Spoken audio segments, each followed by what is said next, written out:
ایک کلاس میں ٹیچر نے بچوں کے سامنے یا بچوں کو ایک ٹافی دی، ہر بچے کو ایک ایک ٹافی دی، اور ساتھ ہی کہا کہ 10 منٹ تک اس ٹافی کو کھانا نہیں ہے۔ اتنا کہہ کے ٹیچر کلاس سے باہر چلے گئے۔ 10 منٹ کے بعد جب ٹیچر واپس آئے تو انہوں نے دیکھا کہ صرف 7 بچے ایسے تھے جن کی ٹافیاں ویسی ہی پڑی تھیں جیسے وہ رکھ کر گئے تھے، اور اس کے علاوہ ان 7 کے علاوہ باقی تمام بچوں نے وہ ٹافیاں کھا لی۔ ٹیچر نے کچھ نہیں کہا، ٹیچر نے صرف ان 7 بچوں کا نام اپنی ڈائری میں نوٹ کر لیا جنہوں نے وہ ٹافی نہیں کھائی تھی۔ وقت گزرتا گیا، اس کے بعد کافی عرصے کے بعد ٹیچر نے ان 7 بچوں کے نام نکالے جنہوں نے ٹافی نہیں کھائی تھی، اور ان کے بھی نکالے جنہوں نے ٹافی کھائی تھی۔ تو ٹیچر نے ان 7 بچوں کی جب تحقیق کی تو پتہ چلا کہ وہ 7 کے 7 بچے اس وقت زندگی کا اچھا معیار انجوائے کر رہے تھے، اپنی فیلڈ میں ایکسل کر رہے تھے، مطلب ایک ترقی یافتہ زندگی گزار رہے تھے۔ اور ان کے برعکس وہ بچے جنہوں نے وہ ٹافی کھا لی تھی، وہ بچے معاشی تنگدستی کا شکار تھے، گھروں میں بھی ان کے مسائل تھے، مطلب وہ ایک اچھی زندگی، آئیڈیل زندگی نہیں گزار رہے تھے۔ اس سارے واقعے کو اس ٹیچر نے 2 جملوں میں قید کر دیا کہ جب آپ زندگی میں صبر نہیں کرتے تو آپ زندگی میں ترقی بھی نہیں کرتے۔ اس ٹیچر کا نام تھا والٹر مشال، اور جو ٹافی انہوں نے اپنے اسٹوڈنٹس کے سامنے رکھی تھی وہ تھی مارش میلو۔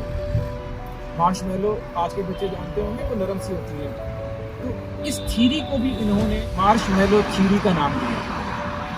تو اس سے ہمیں سبق یہ ملتا ہے کہ ہمیں زندگی میں صبر اور تحمل سے کام لینا چاہیے، لیکن میں اس سے 2 سبق محفوظ کرتا ہوں۔ ایک یہ کہ آپ کو صبر اور تحمل کا مظاہرہ زندگی کے ہر مرحلے میں کرنا چاہیے، اور دوسرا یہ کہ اپنے بڑوں کی اطاعت، اپنے اساتذہ کی فرما برداری، یا جن کو آپ سمجھتے ہیں کہ وہ آپ کے رہبر ہیں، ان کی فرما برداری بغیر سوچے سمجھے بھی کرنی چاہیے۔ اور اگر میں اس کو اور پروو کروں، یہ وہ سبق ہے جو ہمیں اسلام بھی دیتا ہے۔ ہمارا اللہ نے جو ہم پر 5 وقت کی نماز فرض کی ہے، یہ اس کی بہت بڑی مثال ہے کہ آپ جب ایک امام کے پیچھے اللہ اکبر کہہ کر کھڑے ہو جاتے ہیں تو آپ وہاں پر بھی صبر کا مظاہرہ کر رہے ہوتے ہیں، اور آپ وہاں پر بھی اطاعت کر رہے ہوتے ہیں کہ جب امام نے اللہ اکبر کہنا ہے تب آپ نے رکوع میں جانا ہے۔ آپ کا دل چاہ بھی رہا ہے تو آپ نے رکوع نہیں کرنا، آپ کو جلدی بھی ہے تو آپ نے رکوع پہ نہیں جانا، یا سجدے میں نہیں جانا، یا سلام نہیں پھیرنا، جب تک کہ آپ کے امام نے آپ کو اجازت نہ دی۔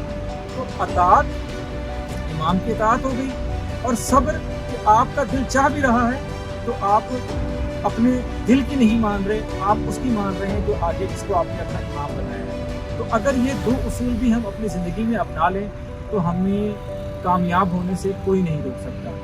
امید کرتا ہوں کہ یہ بات آپ کو سمجھ آئی ہوگی، اور مجھ سمیت آپ بھی اس پر عمل کریں گے۔ نیکسٹ ویڈیو میں پھر کسی اچھی بات کے ساتھ حاضر ہوں گے، تب تک کے لیے اللہ حافظ۔ میں ہوں محمد عارف۔